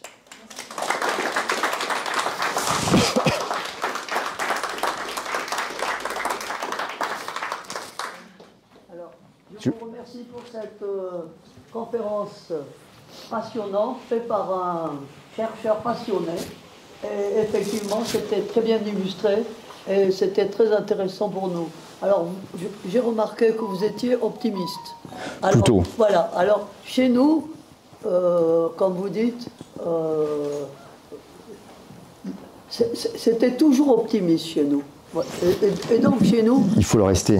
Il faut voir les choses positivement. Pourtant, moi, je pensais que la mer avait plus de problèmes que ce que vous avez soulevé. Et je suis contente de voir que je me trompais. Puisque, voilà. Il y a beaucoup de problèmes, hein, mais... Je voudrais savoir si vous avez des questions. Oui, est-ce que vous avez des questions? Et du coup, c'est ce micro-là. Donnons inversé comme ça. Est-ce que quelqu'un a des questions? Concernant les girelles, oui. Vous avez parlé des girelles à Marseille. Oui. Il y en avait à chez nous. Oui. Voilà. Vous parlez des girelles à Marseille. Girelle Pan, oui. Et la température de l'eau, ici, est beaucoup plus froide qu'à Marseille, qu'elles vivent moins. Alors, il y a plusieurs facteurs. Il y a le fait que chez nous, on a une très très forte proportion de girelles communes qui du coup prennent le territoire. Il y a des histoires, ce qu'on appelle de niche en fait. Donc quand la niche écologique elle est prise par une espèce, ben, évidemment elle laisse moins de place à des nouvelles espèces pour arriver. Donc chez nous, c'est vrai qu'on a une population de girelles communes qui est vraiment démentielle. Il y en a vraiment beaucoup. Mais par contre, c'est vrai que ce qui se passe ici, c'est qu'en hiver, on a des hivers qui sont globalement plus froids que les hivers qu'on peut trouver dans certaines zones du côté de la côte marseillaise. Ouais. De la girelle royale, oui, de la girelle pan, oui, tout à fait. Oui, donc elle est très présente à Marseille et elle passe l'hiver, mais elle ne passe pas l'hiver ici. C'est ça la différence, c'est que nous, nos hivers sont plus rigoureux et plus longs en fait. Donc vous avez de la girelle pan, encore une fois, en grande quantité à Marseille, mais chez nous, elles n'arrivent pas à passer au stade adulte. En fait, elles arrivent sous forme de larves et c'est certainement la population marseillaise ou celle de l'Espagne qui nous envoie des larves qui se développent pendant l'été. Mais dès qu'arrive l'hiver, on a des hivers rigoureux et longs en fait. À partir du mois de novembre, la température chute beaucoup et on va avoir une température froide jusqu'à la fin du mois de mai. Et ça, c'est trop long en fait pour que ces girelles arrivent à s'intégrer. Mais elles sont effectivement très présentes. Moi, je me souviens de tout petit, aller pêcher avec mon oncle à Marseille, on prenait de la girelle pan en quantité. Et d'ailleurs, je pense qu'elle est même plus présente que la girelle normale. Voilà. Oui. Il y a d'autres questions. Oui, vous assistez à certaines disparitions d'espèces. Est-ce que, selon certaines décennies, on peut assister à des mutations de poissons? À des mutations, on est sur une échelle peut-être un peu trop faible. À mon avis, ça se passe plutôt sur des milliers d'années, les mutations. Là, j'ai du mal à le croire. Par contre, de l'adaptation, oui. Donc, ce n'est pas vraiment une mutation, c'est une adaptation. C'est d'ailleurs peut-être ce qui se passe d'ailleurs sur la GRLPA, qui à un moment donné va peut-être arriver à passer le pas, non pas parce que ça se réchauffe, mais parce qu'elle s'habitue de plus en plus à ces variations-là. Mais non, des mutations, c'est de la mutation ou de la création de nouvelles espèces, on n'est pas sur une échelle qui nous permettra d'observer ça. C'est beaucoup plus, oui, c'est pas assez long. Tout à fait. Oui, du fait des travaux à Port-Vendre dans les États marins, oui. Il devait y avoir, je crois, un transfert d'espèces. Est-ce que ça a réussi? Alors, ce n'est pas un transfert d'espèces qui s'est produit. La problématique de dans les États marins, alors il y avait deux choses. Une chose très connue, c'est qu'il y avait un herbier de Posidonie sur la zone, mais un herbier de Posidonie fossile. Donc, l'herbier n'existait plus, en fait. Mais la Posidonie fossile, elle est considérée comme protégée, malgré tout, même si elle est fossile. Et il y avait une zone aussi de nurserie dans les États marins. Donc, pour la partie herbier, quand il y a quelque chose comme ça qui se produit, on détruit une zone dans laquelle il y a un herbier, même s'il est fossile, il faut mettre en place une mesure compensatoire. La mesure compensatoire de la création du troisième quai de Port-Vendre, c'est de créer des mouillages écologiques pour protéger la Posidonie dans la baie de Polie. Donc voilà, donc là du coup les mouillages écologiques sont en cours de placement dans la baie de Polie, en particulier au niveau du Fourat, la zone du Fourat, là où vous avez des dizaines et des dizaines de bateaux, pour ne pas dire des centaines de bateaux l'été. Donc là, on détruit l'herbier de la zone d'État marin, qui est un herbier mort de toute façon, il n'existe plus, mais la mesure compensatoire, c'est on met des bouées dans la baie de Polie, comme ça les bateaux ne viendront plus détruire l'herbier vivant de la baie de Polie.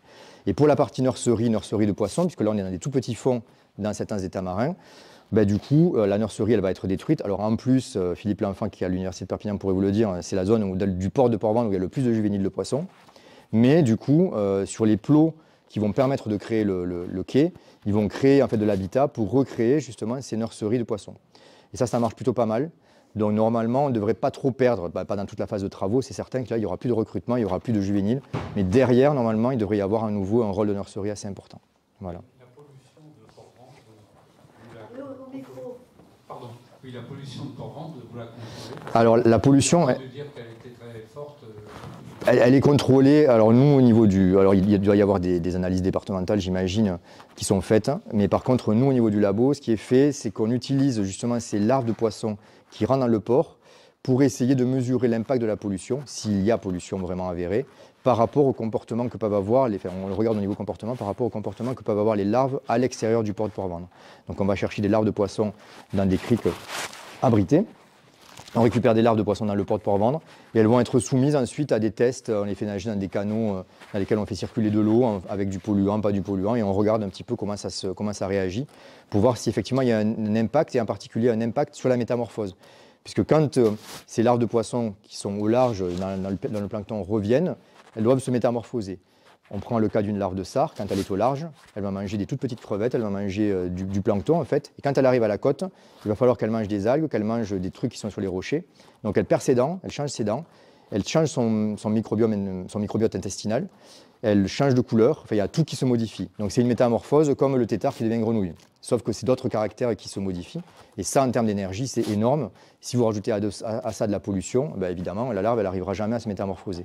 D'où l'intérêt de faire ces études pour essayer de voir si un milieu finalement anthropisé comme un port, ça peut avoir un impact, d'autant plus qu'à partir du moment où on crée quelque chose d'artificiel sur une zone où il ne devrait pas y avoir normalement de larves, en fait, ça va faire un appel assez fort et du coup, ça va concentrer des larves. Et donc, finalement, on concentre des animaux à un endroit qui n'est peut-être pas super favorable pour eux.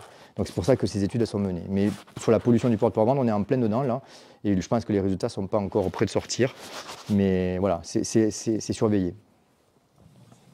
Il y a d'autres questions?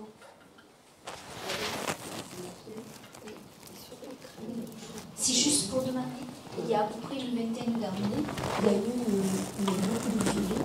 Oui.